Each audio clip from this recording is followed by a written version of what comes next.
It started off like any other Thursday. Quiet, predictable, warm in that way only familiarity can be. I brewed the same coffee I always do. Dark roast, splash of half and half, 2 sugars. The news played softly in the background. Kathy was out running errands, probably picking up the usual groceries, and maybe grabbing a throw pillow she didn't need, but would insist, tied the room together. The house felt lived in. You know what I mean. The creak in the hallway, the smell of lavender from the diffuser in the corner, her handwriting on the sticky note reminding me to pick up dry, cleaning I'd already forgotten twice. 24 years married. Nearly 25.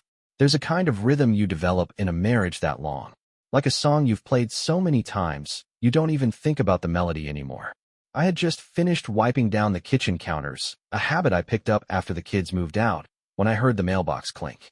Nothing unusual. Bills, flyers, maybe another coupon for a restaurant we'd never go to. But when I pulled open the box, there it was. One small brown padded envelope. No return address. My name, printed in blocky Sharpie. I'll be honest, I thought it was a prank. Maybe something from Jack. He's got that sarcastic streak. Or maybe Emily, sending some weird retro joke. College kids think mailing stuff is funny now. I brought it inside, peeled it open with a butter knife, and found a USB drive rattling around at the bottom. No note. No explanation. Just that. A gut feeling kicked in right away, one of those animal instincts you can't explain. I hesitated. Almost tossed it. But curiosity got the better of me. I plugged it into the laptop. The file inside was simply titled, "Watch This." And I did. I won't describe what I saw. Not in detail. That's not the point. But it was her. Kathy. My wife. With 2 men. Not 1. 2. Laughing. Touching. Completely comfortable. Like this wasn't their first time. Like they had done this before. I didn't flinch. I didn't yell. I didn't even breathe for a few seconds. I just watched. All the air seemed to drain out of the room. The walls didn't feel like they were mine anymore. The fridge hummed like it was mocking me. I clicked the window closed and sat back, eyes glazed, the USB still humming in the side of the laptop. I'd seen enough. That was the moment. The little thing, that envelope, that anonymous message, that cracked everything open. Because up until then, I still believed in us. In her. In the life we built. But now I wasn't sure what I believed anymore. You ever have one of those moments where your body's in the room, but your mind's somewhere else entirely? That was me, sitting at the kitchen table, staring at that USB drive like it might jump up and explain itself. I didn't touch it again. Just left it there, like roadkill I didn't want to look at but couldn't bring myself to clean up. The house around me, the same house where we raised 2 kids and celebrated 24 Christmases, suddenly felt unfamiliar. Like I was visiting someone else's life. Even the photos on the wall felt staged.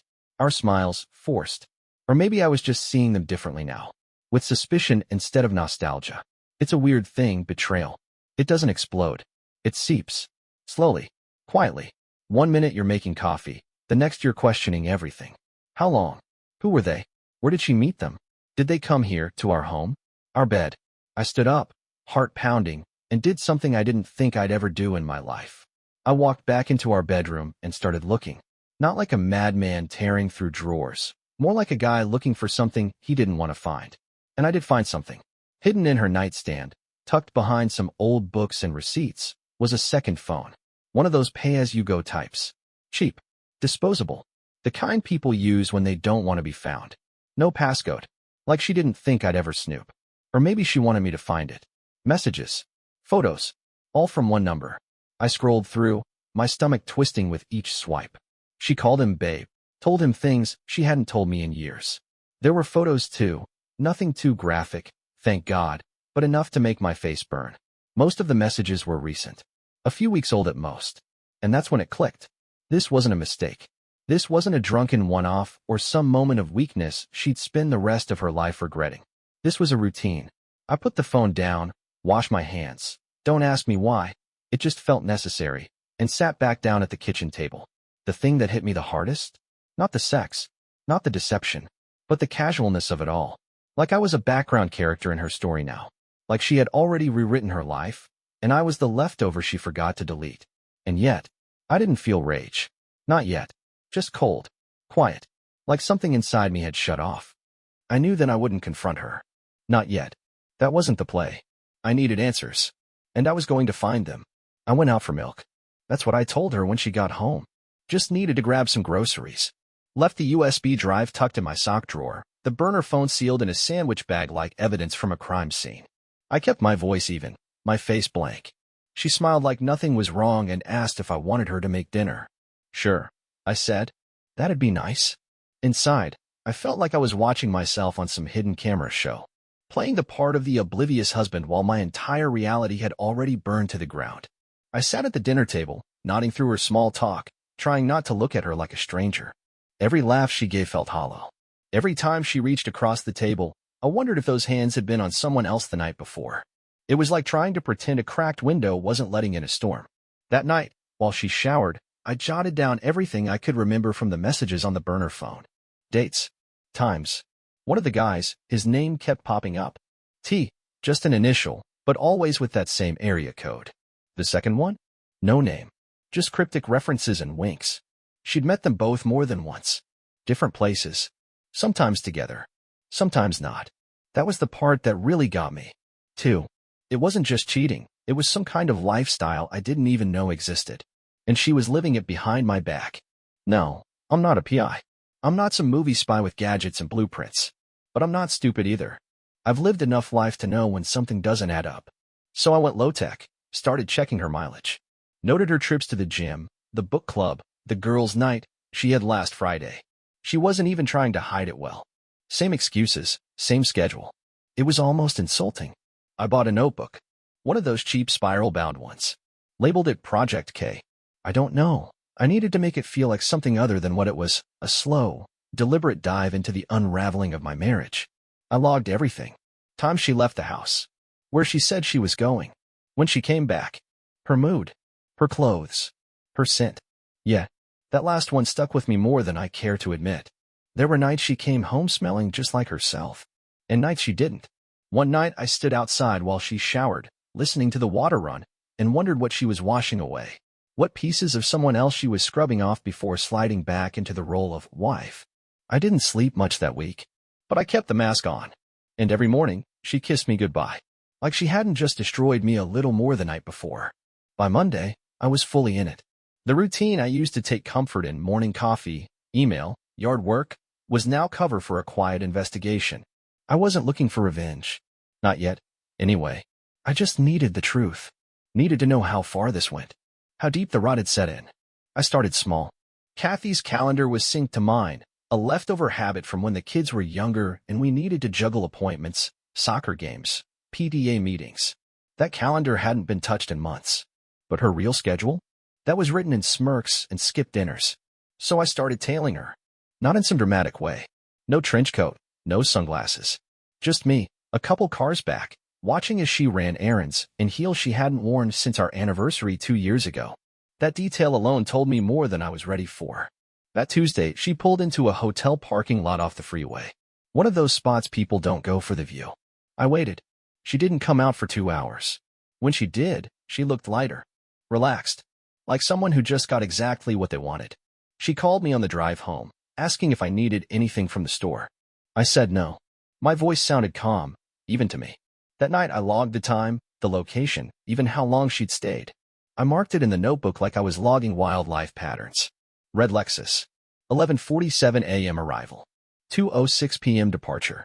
At some point, it stopped feeling like I was collecting evidence and started feeling like I was grieving. Not for the woman I followed, but for the woman I thought I married. I kept thinking back to the early days. Before the kids, before the mortgage, before life wrapped us up in its routines. I remembered road trips where we'd eat fast food in the car with the windows down, laughing at nothing.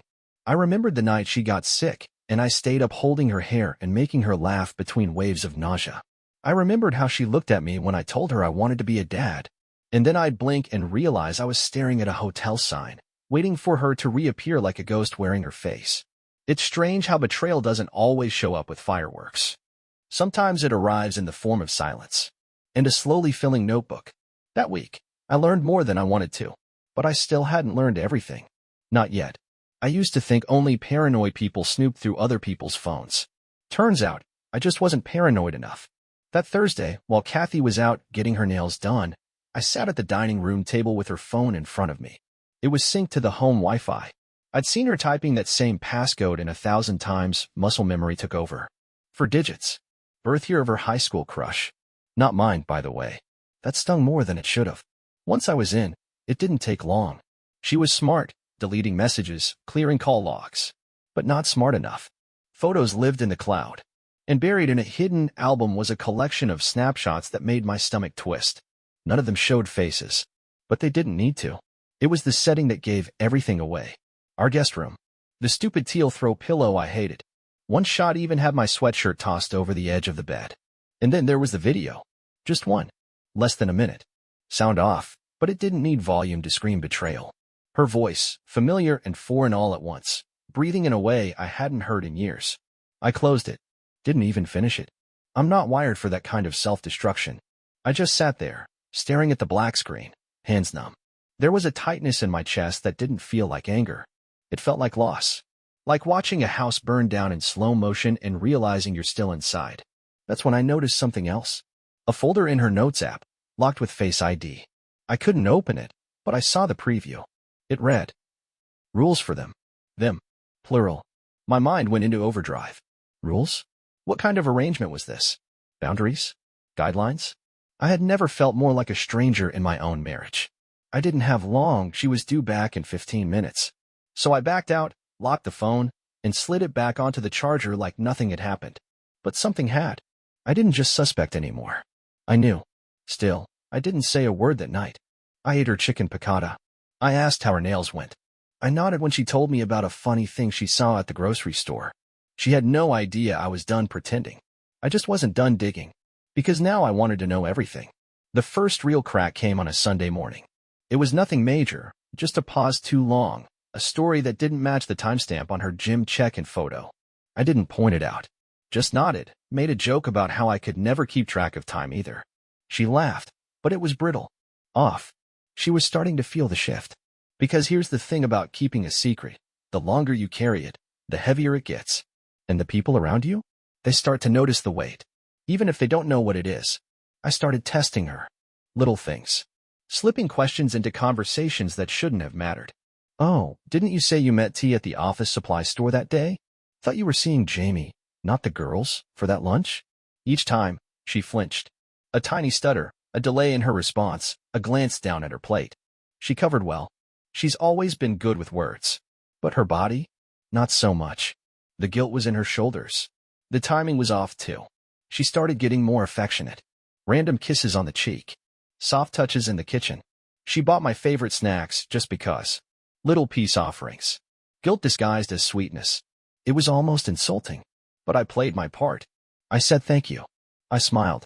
I even kissed her back sometimes. Because I needed her to keep thinking I was clueless. Needed her guard down. She started sleeping deeper too. Maybe the lies were finally catching up with her. Which worked for me. Because that gave me time to plan. I found a way to mirror her phone. Don't ask how. Let's just say YouTube has some very clever people. I wasn't reading every text, but I saw enough.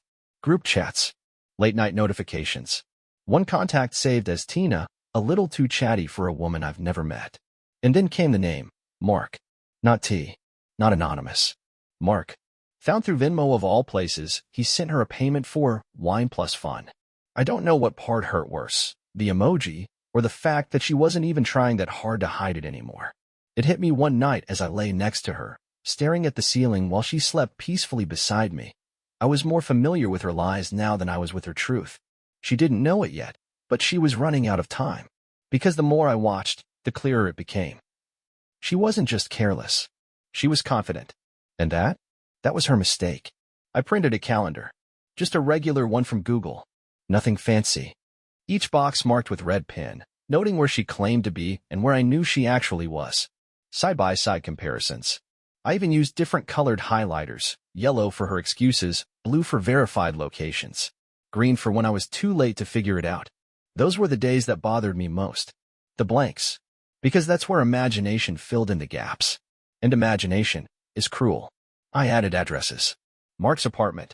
That motel near the strip mall. A nail salon that apparently doubled as their unofficial meetup spot, at least twice a month according to GPS logs. She didn't even know her phone was betraying her. Quietly uploading its location history to the cloud, timestamped and precise. It was like having her own personal confession booth, except she wasn't the one talking. Mark, 42 years old, divorced, works in property management, which near as I can tell is code for collects rent on 3 rundown duplexes and wears sunglasses indoors.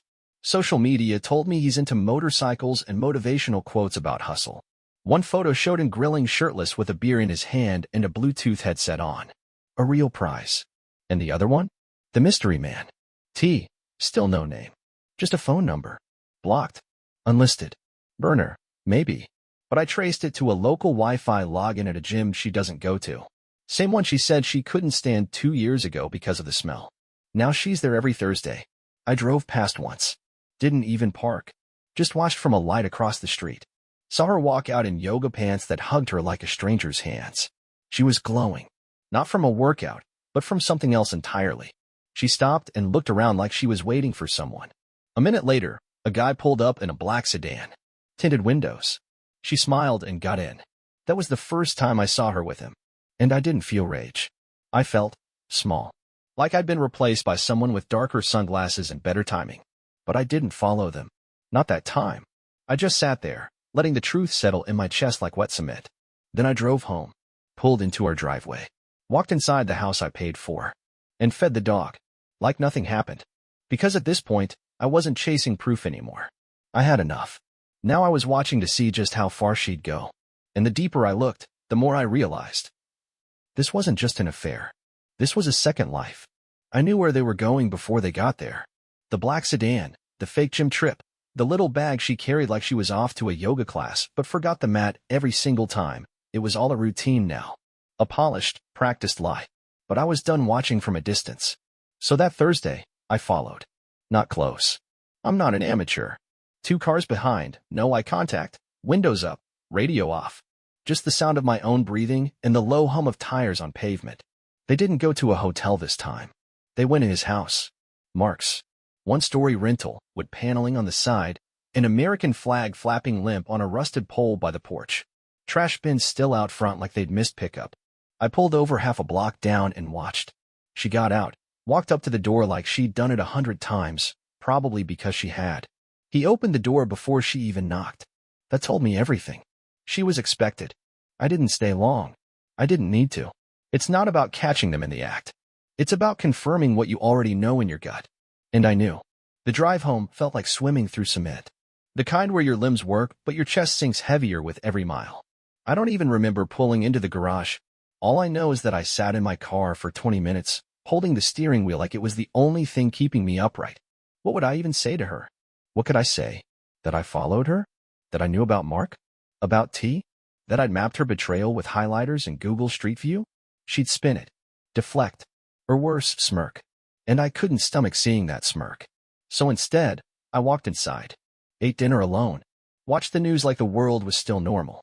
Then I opened my notebook and added one more line. 4:46 p.m. Mark's house. Entered without hesitation. He opened the door like it was his. Because maybe it is now. That night she came home smelling like sandalwood and lies. Said she stayed late at Pilates because her instructor ran long. I nodded and said nothing. She kissed me on the forehead before bed. I didn't move. Because here's the truth most people won't admit. You don't always scream when you break. Sometimes, you just go quiet. It happened on a Saturday. I wasn't planning to dig that day.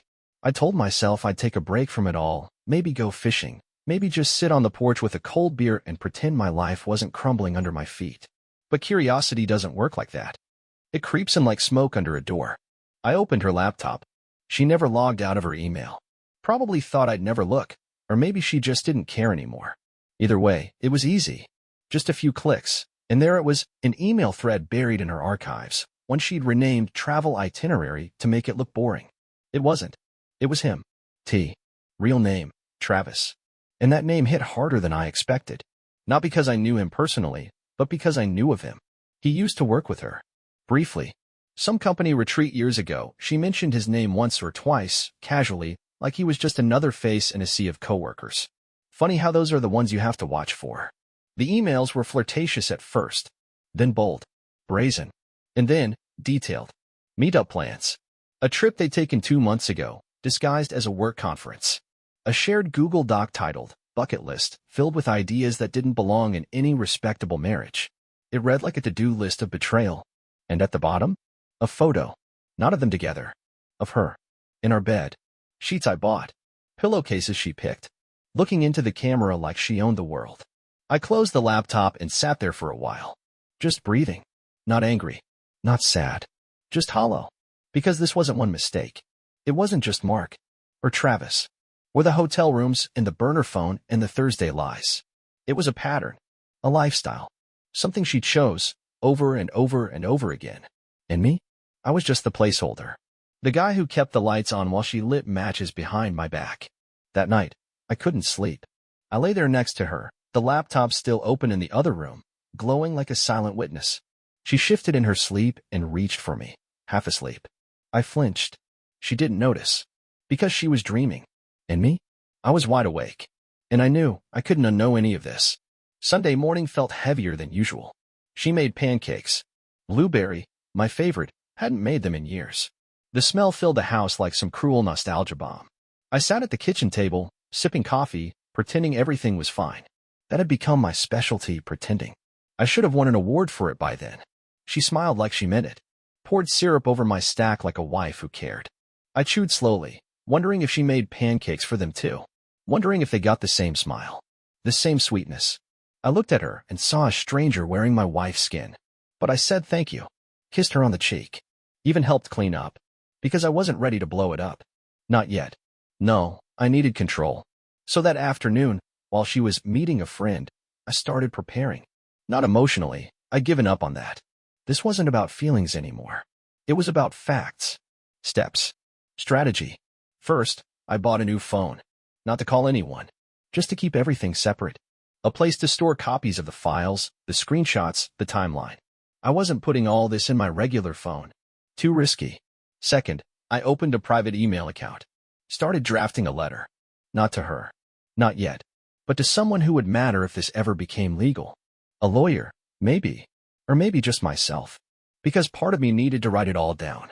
To remember that I wasn't crazy. Third, I made backups. 2 USB drives. One for the safe. One in the glove box. She wouldn't think to check either. The truth was becoming a digital footprint. One I could hand to someone if it came to that. And I knew it would come to that. I wasn't spying anymore. I was building a case. That night, she came home smelling like cinnamon and someone else's soap. She smiled again. Asked how my day was. Said we should plan a weekend getaway soon, just the two of us. To reconnect. I almost laughed. But I just nodded. Sure, I said. That sounds nice. And somewhere deep inside, a clock started ticking. Because I wasn't planning a vacation. I was planning an exit. It was a Wednesday when she tripped over her own lie. We were in the garage. She wanted help moving some boxes from the top shelf. The same boxes I'd labeled 5 years ago during our last spring cleaning binge. She tugged on one labeled holiday stuff and said she needed it for work. For work. It was July. I looked at the box, looked at her, and nodded slowly. Said nothing. But in that moment, I realized something she'd gotten lazy. Complacent. Maybe because I hadn't challenged her. Maybe because she thought I was too dull or too loyal or too soft to notice. And honestly, I probably would have missed it 6 months ago. But not now. Now I watched everything. That night, I checked the garage camera, one I'd quietly installed behind a pile of old paint cans. Caught her 2 days earlier, dragging that same box down herself, rifling through it, and pulling out what looked like a zip-up bag. She opened it, checked something, zipped it back up, and put the whole thing in her trunk. What exactly does one need from Christmas decorations in the middle of summer? I didn't ask. I let her think I bought the story. I even joked that she must be preparing for a holiday in July event at work. She laughed, relieved, and made a comment about how goofy I was. Goofy? Yeah, I wore that label proudly. Because goofy was better than dangerous in her mind. Goofy wasn't a threat. Goofy didn't install cameras. Goofy didn't track gas receipts or watch her GPS pings from the Walgreens parking lot at 2:13 a.m. But I wasn't goofy anymore. I was gathering. The next night, she left again. Girls' night. Even put on lipstick I hadn't seen in over a year. And heels. The ones she said hurt her feet now. Funny how betrayal makes old shoes feel brand new again. I waited exactly 20 minutes before I followed. Not in my car. Took the neighbors. Tom's wife was out of town and owed me a favor. A different vehicle. Different angle. She wasn't going to dinner. She drove right back to Mark's. Second time in 2 weeks. This time, I stayed longer. Parked a few houses down. Watched her through my side mirror as she leaned into him at the front door. He kissed her neck. She laughed, this light, flirty laugh I hadn't heard in years. And then they disappeared inside. 10 minutes passed. Then 15. Then 30. I didn't move. Just sat there, staring at the door like it might tell me something. But it stayed shut. Because that's what doors do. They close. They keep people out. And in that moment, I realized, so had she. She had closed the door on me a long time ago. I'd just been too loyal, too blind, too hopeful to see it. But not anymore. Because I was finally done collecting scraps. I was ready to make a move. You ever watch one of those movies where the guy sets everything in motion but doesn't look angry, just cold? That's where I was. Not boiling. Not broken. Just done. It started with a phone call. Not to her. To a lawyer. One I'd been vetting quietly. Clean office, no-nonsense tone, reputation for being surgical with high-conflict cases. We spoke for an hour. I laid out the facts. Not feelings, facts. Names. Dates. Screenshots. GPS logs. The whole ugly scrapbook. He told me 2 things I already suspected. 1. California is a 50-50 state. Doesn't matter who cheats. Assets split down the middle. Fair game. 2. If I wanted to get through this clean, I had to keep playing dumb. No confrontations. No accusations. Just keep collecting. Keep smiling. Then strike. So that's what I did. Step 1. Secured my accounts. Quietly moved my direct deposit into a new bank under my name only. Left the old account untouched. Didn't want her to notice anything strange. Just a thin little line between her and what used to be ours. Step 2. Pulled a copy of every financial record I could get my hands on: tax returns, retirement accounts, credit card bills. Scanned and saved. 1 copy on a drive. Another locked away in the glove box. My little insurance policy. Step 3. Cameras. I already had a few discreet ones inside, nothing crazy. Just enough to cover common areas. But now I added 1 more. Hidden in a vent in the hallway facing our bedroom. I didn't want footage of anything physical. I just wanted one thing. Confirmation. That she was bringing them into my house. It wasn't about jealousy. It was about betrayal, plain and simple. If she was bold enough to disrespect me in the one place that used to mean something, I needed it on record. No questions. No doubt. Just truth on tape. She didn't notice. She was too comfortable, too sure I was still the guy who fixed the sink and bought flowers when he messed up a date night. Too sure I'd never stop being the fool. That weekend, I left for a fishing trip. Told her I needed space, a little air. She hugged me like nothing was wrong. Told me to clear my head. I nodded. Said I'd be back Sunday. I left the cameras rolling. And I had a feeling I wouldn't be disappointed. Because here's the thing about liars. Once they think they've gotten away with it, they get careless. Sunday night, I pulled into the driveway just after 9. The house looked normal. Calm. Lights off in the living room, porch light glowing faintly like it always did. If you didn't know better, you'd think nothing had changed. But everything had. I didn't go in right away. Just sat in the car for a while, engine ticking as it cooled. Thought about how many times I'd come home to this house feeling safe, tired but content. Back when coming home meant something. Now, it just felt like enemy territory. I walked in, quiet as ever, and went straight to the vent in the hallway. Pulled out the micro SD card like I was checking a security feed for raccoons, not betrayal. I didn't even make it to the couch. Just sat at the kitchen table, coffee still in the pot from that morning, laptop open, card in. Friday night. Nothing. She microwaved dinner, watched something on her iPad, went to bed early. Saturday? Different story. Around 8 p.m., the doorbell cam, which she didn't know was recording to cloud storage, caught Travis.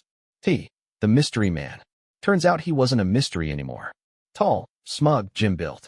The kind of guy who buttons his shirt too low and walks like he's late for a modeling shoot. She let him in like he was family. They sat on the couch for a while, laughing. Wine glasses. Legs curled under her like it was their home. Then she leaned into him. Kissed him like I hadn't been kissed in years. And that's when they got up and walked out of frame, toward the hallway. Toward our room. The camera didn't catch everything. But it caught enough. His jacket tossed onto the hallway bench. Her dress dropped just shy of the doorframe. And the sound of laughter as the bedroom door clicked shut. I paused it there. Didn't need to see more. It wasn't about what they did, it was where they did it. How comfortably. How easily. Like I didn't exist. Like this was their house. Their life. She brought him into my home, my space, the bed we bought together, the sheets I'd folded, the room where we brought both kids home for the first time. And she laughed. That part stuck with me, not the physical stuff that I could almost compartmentalize, but the laughter, the ease, that hurt in a way I didn't expect. She wasn't conflicted. She wasn't unsure. She was happy. And I was the ghost in the house, a man living with a woman who had already moved on. She just hadn't packed yet. I copied the file, stored it, one version to my private drive, another emailed to a secure account. Not for revenge, just for truth. I closed the laptop and sat back, and I knew what came next. You'd think after all that, after the footage, the lies, the burner phones, the laughter in my own damn hallway, you'd be ready to blow up the whole thing. But the truth? I didn't feel explosive. I felt tired. Like I'd been walking with a weight strapped to my back for months, and now that I'd finally stopped, I couldn't even lift my head to look around. I sat in the garage that night, door cracked open just enough to let in the breeze. No lights, just me, a cooler, and an old camping chair. I stared at the water heater for over an hour, thinking about nothing and everything at the same time. I thought about our first apartment, the one with the paper-thin walls and a fridge that groaned like it was haunted. I thought about the time we painted the kitchen together, and she ended up with more blue paint in her hair than on the walls. We laughed so hard that day. And then I thought about how far we'd fallen from that version of us. It's strange, people talk about betrayal like a single event, one defining moment, but it's really more like erosion, one small crack at a time, until the foundation gives out, and suddenly you're living in the wreckage, wondering how you didn't notice the walls closing in. And here's the part one hate admitting. I wasn't perfect either. I got too comfortable. I stopped asking questions, stopped noticing her. I assumed loyalty was automatic after all these years, like paying off a car and expecting it to run forever. But people aren't cars. They break differently. That's not me excusing what she did. Not even close. But it's the part of the story that's harder to swallow, my part. The role I played in letting the silence grow between us until someone else filled it. I still hadn't confronted her. And maybe that says something too. Not weakness. Not fear. Just patience. Because I wasn't ready to scream. I didn't want a scene. No shouting matches. No flying plates. I wasn't going to become some bitter stereotype. I wanted clarity. I wanted to be the man who walks out with his head held high, not the guy begging for answers from someone who'd already stopped caring. And the more I thought about it, the clearer it became. This wasn't about saving the marriage anymore. It was about saving me. Monday came like any other. I'd already packed a bag. Just one. Essentials only. Passport, copies of the footage, a few clothes, and that old photo of the kids from Disneyland. Back when everything still felt real. I'd booked a room at a little place 2 towns over. Not far. Just enough to breathe. She was upstairs when I left. On the phone. Laughing. That sound used to light me up. Now it just made me want to close the door as gently as possible. And I did. No note. No confrontation. No dramatic exit speech. She'd figure it out soon enough. Because silence can say what words never will. I drove with the windows down, letting the wind slap me back into the present. I didn't cry. Not because I'm some tough guy, but because the tears had already come. Quiet ones.